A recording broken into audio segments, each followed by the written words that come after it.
देखो, अ 4 ohm resistance wire is doubled on it. तो बेटा हमारे पास यहाँ पे एक वायर है, ये बेटा ऐसे हमारे पास एक वायर है। इस वायर की बेटा एरिया ऑफ क्रॉस सेक्शन है ए, ठीक है। लेंथ है एल और रेजिस्टिविटी है रो और रेजिस्टेंस है आर। बेटा इस वायर का रेजिस्टेंस 4 ओहम है। अब बेटा रेजिस्टेंस को हम लोग क्या लिखेंगे?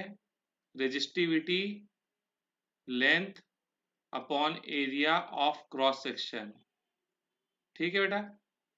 अब हमने इस वायर को डबल कर दिए, इसको इसी के ऊपर डबल कर दिए। तो देख बेटा, जब हम इसको ऐसा डबल करेंगे, ऐसा डबल कर दिया बेटा हमने इसको,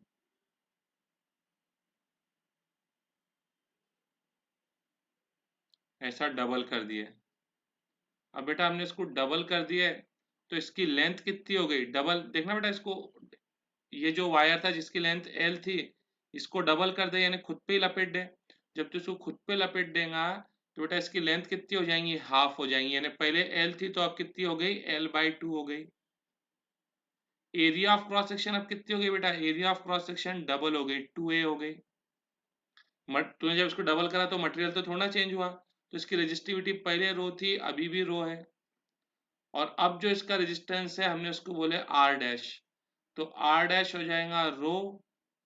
अब बेटा इसकी लेंथ कितनी है? L/2, तो लेंथ L/2 और एरिया ऑफ क्रॉस सेक्शन कितनी है? 2a, तो यहाँ पे 2a, तो आर डैश हो जाएगा रो L/2। ये बेटा 2a/1 है, 2a/1 है। और ये काय में बेटा? डिवाइड में, मल्टीप्लाई में आएगा तो क्या हो जाएगा? रेसिप्रोकल। तो आर डैश हो जाएगा रो L/4a, ठीक है बेटा। अब मैं इसको ऐसा भी तो लिख सकता कि 1/4 मल्टीप्लाई बाय रो L/a। और बेटा रो L/a की वैल्यू कितनी है? 4 है। रो L/a की वैल्यू कितनी है? 4 है। 4 वन जा 4 वन जा, तो बेटा आर डैश हो जाएगा 1 ओहम। क्या क्लियर है? समझ में आया बेटा? नोट करो। देखो बेटा next, an electric lamp whose resistance is 20 ohm. बेटा हमने बोले R1 is the resistance of electric lamp, और ये कितना है बेटा? 20 ओहम है। And a conductor of 4 ohm resistance, conductor का रेजिस्टेंस कितना है? 4 ओहम है। तो R2 is the resistance of conductor, और ये कितना है बेटा? 4 ओहम है। Are connected to a 6 volt battery, ठीक है बेटा। ये लैंप, लैंप को हम लोग उसके रेजिस्टेंस से बताएंगे, और ये कंडक्टर, उसको भी हम लोग उसके रेजिस्टेंस से बताएंगे। ये 6 वोल्ट की बैटरी से कनेक्टेड है, 6 वोल्ट की बैटरी से कनेक्टेड है, ठीक है बेटा। तो हमको क्या निकालना है? सबसे पहले टोटल रेजिस्टेंस। बेटा ध्यान से देखो, R1 और R2 ये सीरीज में है। मैं बेटा इनको सीरीज में क्यों बोल रहा?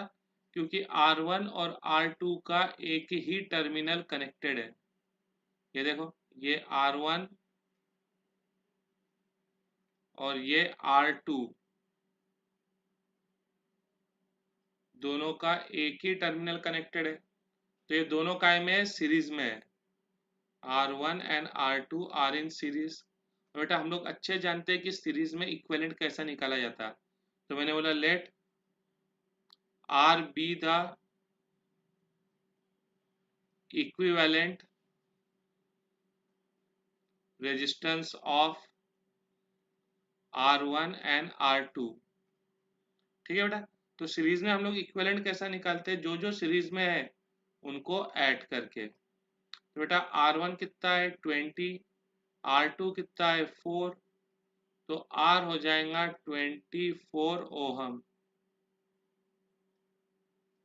ठीक है बेटा, यानी मैं क्या कर सकता, इन दोनों R1 और R2 को हटाकर इनका इक्विवेलेंट लगा दूंगा, और इनको हटाकर इक्विवेलेंट जब मैं लगाऊंगा तो बेटा देख ये दोनों मिलकर 6 वोल्ट की बैटरी से यदि I करंट निकालते थे तो जो इनका इक्विवेलेंट है वो भी बेटा 6 वोल्ट की बैटरी से कितना करंट निकालेगा, I करंट निकालेगा।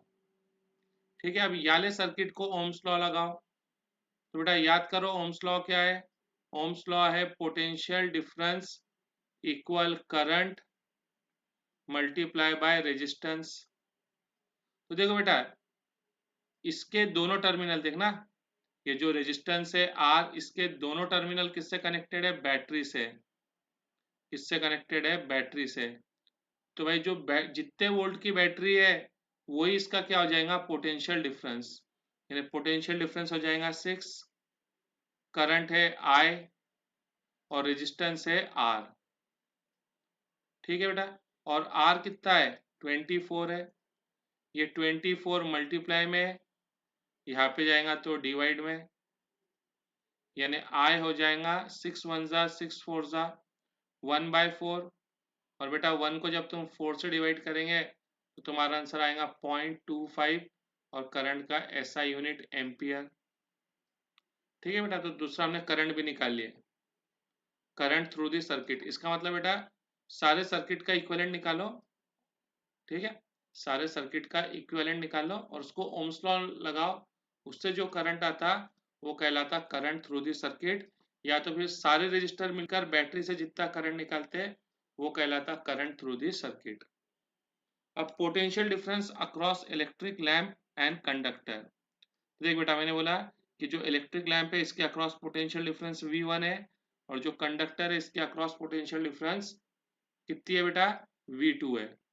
तो late V1 and V2 be the potential difference across electric lamp and conductor। ठीक है बेटा, तो अब ओम्स लॉ लगाओ, इसको इलेक्ट्रिक लैंप को ओम्स लॉ लगाओ और कंडक्टर को भी ओम्स लॉ लगाओ।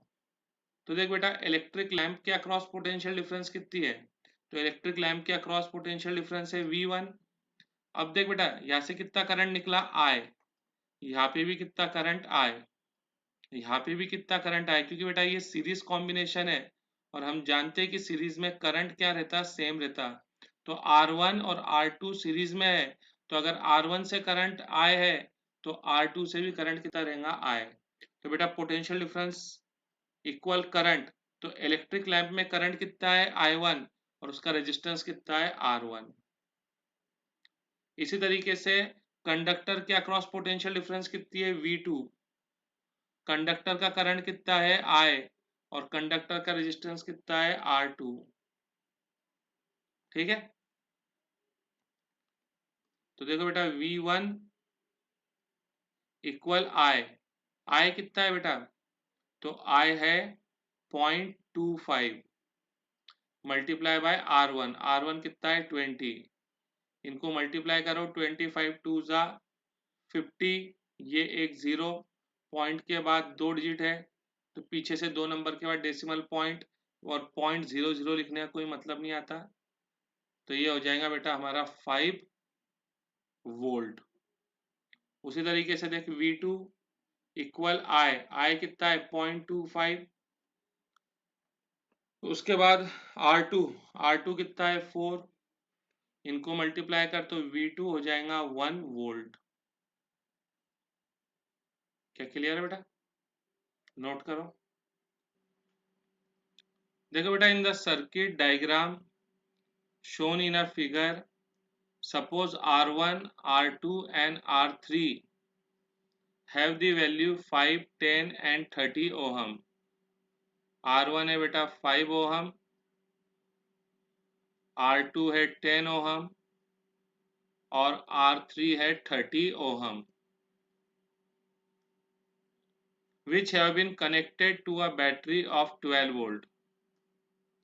देखो बेटा यहाँ पे बैटरी कितनी है, 12 वोल्ट की बैटरी है। Calculate the current through each resistor. Okay बेटा, तो हमने बोले कि तीनों रजिस्टर R1 R2 R3 मिलकर 12 वोल्ट की बैटरी से कितना करंट निकालते हैं, आई करंट निकालते हैं। ठीक है, 12 वोल्ट की बैटरी से कितना करंट निकालते हैं, आई करंट। तो देख बेटा ये आई करंट कोई प्रॉब्लम नहीं, यहाँ तक तो आई रहेगा, लेकिन जैसा ये एक्स पे आएगा तो आई करंट को फ्लो होने को तीन रास्ते मिल जाएंगे। एक ये रास्ता, ठीक है, दूसरा ये रास्ता और तीसरा ये रास्ता। तो जो करंट आई है वो तीन रास्तों में बढ़ जाएगा। हमने बोले रेड वाले रास्ते में करंट गया I1, ब्लू वाले रास्ते में करंट गया I2 और ब्लैक वाले रास्ते में करंट गया I3। ठीक है, तो बेटा late I1 I2 and I3 be the current in R1 R2 and R3 respectively। ठीक है बेटा, अब देख बेटा R1 के दोनों टर्मिनल, देख रेड कलर से दिखा रहा मैं, R1 के दोनों टर्मिनल किससे कनेक्टेड है, देख बेटा R1 के दोनों टर्मिनल बैटरी से कनेक्टेड है। तो जितने वोल्ट की बैटरी है उतनी ही इसकी पोटेंशियल डिफरेंस हो जाएंगी, यानी बेटा R1 के अक्रॉस पोटेंशियल डिफरेंस हो जाएंगी 12 volt.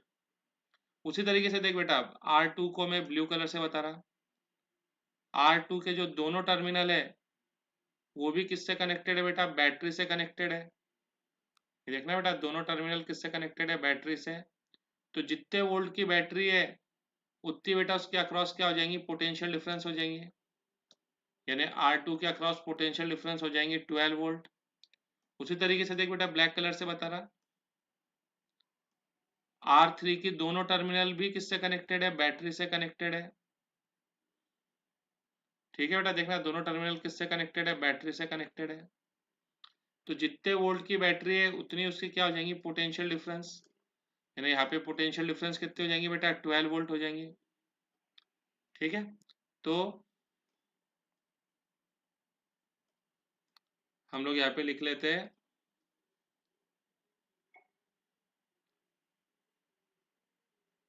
Since both terminals of R1 R2 and R3 are connected with terminals of battery, therefore potential difference across R1 is equal to potential difference, sorry, is equal to potential difference of the battery, is equal to potential difference of battery। ठीक है बेटा, यानी 12 volt. तो इसी तरीके से potential difference across R2 ये भी 12 वोल्ट हो जाएंगे और पोटेंशियल डिफरेंस अक्रॉस R3 ये भी 12 वोल्ट हो जाएंगे। ठीक है बेटा, अब बेटा मेरे को सबसे पहले क्या निकालना था, करंट निकालना था। तो ओम्स लॉ लगा दो बेटा, क्या लगाओ, ओम्स लॉ लगाओ। अब बेटा ओम्स लॉ क्या होता, potential difference equal current multiply by resistance,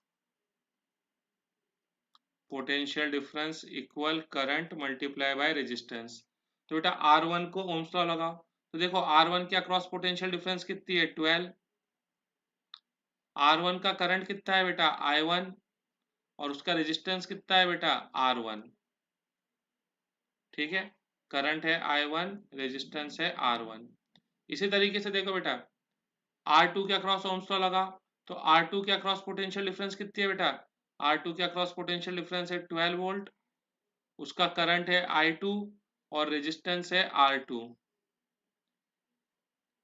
R3 को ओम्स लॉ लगाओ, तो R3 के अक्रॉस पोटेंशियल डिफरेंस है 12 ओहम, उसका करंट है I3 और रेजिस्टेंस है R3। अब देखो बेटा R1 की वैल्यू कितनी है 5, R1 की जगह पे 5, R2 कितना है 10 तो यहाँ पे 10 और R3 कितना है 30 तो यहाँ पे 30। ठीक है बेटा, ये 5 मल्टीप्लाई में है, यहाँ पे आएगा तो डिवाइड में है, तो I1 हो जाएगा 2.4 एम्पियर। ठीक है बेटा, अब वैसे बेटा देखो ये 10 मल्टीप्लाई में है, यहाँ पे आएगा तो डिवाइड में है, तो I2 हो जाएगा 1.2 एम्पियर। ठीक है, और ये 30 मल्टीप्लाई में है, ये इधर आएगा तो डिवाइड में, 6 2 जा 6, 5 जा 30, ये हो जाएगा 0.4 एम्पियर। तो बेटा ये हमारा पहला सम्स हो गया, ठीक है ना, ये निकालना था ना हमको करंट। अब दूसरा निकालना है टोटल करंट, यानी बैटरी से जो करंट निकाल रहा है उसको निकालना है। तो बेटा बैटरी से कितना करंट निकल रहा है वो निकालना है हमको। तो बेटा ध्यान से देख, R1 के अक्रॉस पोटेंशियल डिफरेंस कितनी है 12, R2 के अक्रॉस पोटेंशियल डिफरेंस कितनी है 12, R3 के अक्रॉस पोटेंशियल डिफरेंस कितनी है 12। तो बेटा तीनों के अक्रॉस पोटेंशियल डिफरेंस सेम है, इसका मतलब तीनों कैसे काय में कनेक्टेड है, पैरेलल में। बेटा हम लोग पहले क्या बोलते थे कि अगर रजिस्टर्स पैरेलल में कनेक्टेड है तो उनके अक्रॉस पोटेंशियल डिफरेंस सेम है। अब उल्टा बोल रहे हैं हम कि पोटेंशियल डिफरेंस सेम है तो ये काय में कनेक्टेड है, पैरेलल में। ठीक है, तो हम लोग बोलेंगे potential difference across R1, R2 and R3 is equal, therefore R1, R2 and R3 are connected in parallel, are connected in parallel। ठीक है बेटा, तो मैं बोलता late R be the equivalent of R1, R2 and R3। और बेटा हम जानते हैं पैरेलल के अंदर जो इक्विवेलेंट का रेसिप्रोकल है, जो इक्विवेलेंट का रेसिप्रोकल है वो एक एक के रेसिप्रोकल के सम के बराबर है, वो एक एक के रेसिप्रोकल के सम के बराबर है। ठीक है, तो 1 upon are equal 1 upon R1, R1 कितना है 5, R2 कितना है 10, R3 कितना है 30। तो बेटा 5, 10 और 30, इसका एलसीएम कितना आएगा 30 आएगा, 5 6 जा 30, 10 3 जा 30, 30 1 जा 30। तो देख बेटा 1 6 जा 6 प्लस 1 3 जा 3 कितना हो गया 9, प्लस 1 1 जा 1, 9 और 1 कितना हो गया 10, 0 0 cancel, cross multiply, R equal 3 ohm. ठीक है बेटा, यानी R1, R2 और R3, R1, R2 और R3। ठीक है बेटा, इनका इक्विवेलेंट कितना आया, इनका इक्विवेलेंट आया 3 ओहम। यानी बेटा मैं इन तीनों को हटाकर क्या लगा सकता, एक 3 ओहम का रेजिस्टेंस लगा सकता। बेटा मैं इन तीनों को हटाकर 12 वोल्ट की बैटरी से 12 वोल्ट की बैटरी से एक 3 ओम के रेजिस्टर को जोड़ देता, तो ये तीनों मिलकर बेटा 12 वोल्ट की बैटरी से कितना करंट निकालते थे I। तो जो इनका इक्विवेलेंट है 3 ओम, ये अकेला ही 12 वोल्ट की बैटरी से कितना करंट निकालेगा I। अब बेटा इस सर्किट को ओम्स लॉ लगाओ। बेटा ओम्स लॉ क्या होता है, potential difference equal current multiply by resistance. तो देखो बेटा यहाँ पे रेजिस्टेंस कितना है 3 ओहम, करंट कितना है I, और बेटा इस रेजिस्टेंस के दोनों टर्मिनल देख किससे कनेक्टेड है, बैटरी से। तो जितने वोल्ट की बैटरी है वही क्या हो जाएंगी, पोटेंशियल डिफरेंस हो जाएंगी।